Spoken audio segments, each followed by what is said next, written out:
కార్తీక మాసంలోనే శ్రీ మహావిష్ణువుకు అత్యంత ప్రీతికరమైన మాసం ఫాల్గుణ మాసం. దితి, అదితి ఈ మాసంలోనే పయో అనే వ్రతం చేసి సాక్షాత్తు శ్రీ మహావిష్ణువు అవతారమైన వామనుడికి జన్మనిచ్చినట్టు పురాణాల్లో ఉంది. ఫాల్గుణ శుద్ధ పాడ్యమి నుంచి 12 రోజుల పాటు సాగే ఈ వ్రతంలో రోజు విష్ణుమూర్తిని ఆరాధించి ఆయనకు క్షీరాన్నం లేదా పాలను నైవేద్యంగా సమర్పిస్తారు. పయస్సు అంటే పాలు కాబట్టి పాలతో చేసే వ్రతానికి పయోవ్రతం అని పేరు. శ్రీరామచంద్రుడు లంకకు బయలుదేరింది ఫాల్గుణ మాసంలోని.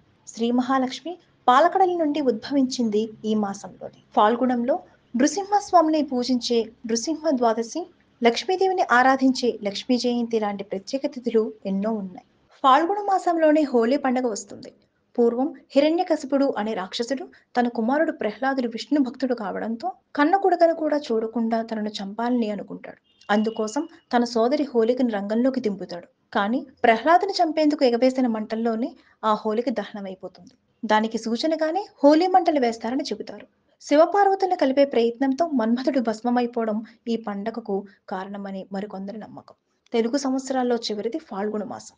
ఎండలు ప్రారంభమయ్యే సమయం కావడంతో ఈ నెలలో చేసే దాన ధర్మాలు విశేష ఫలితాలను ఇస్తాయి. అన్నదానం, ధాన్యాలు, వస్త్రాలు, చెప్పులు, గొడుగు దానం చేయడం వల్ల పూర్వీకుల ఆత్మకు శాంతి కలుగుతుంది. Please subscribe Pragna Media. Please like, share, subscribe to Pragna Media. Pragna Media, please do like, share and subscribe. Please subscribe to Pragna Media. Please like, share and comment if you like the video. Pragna Media.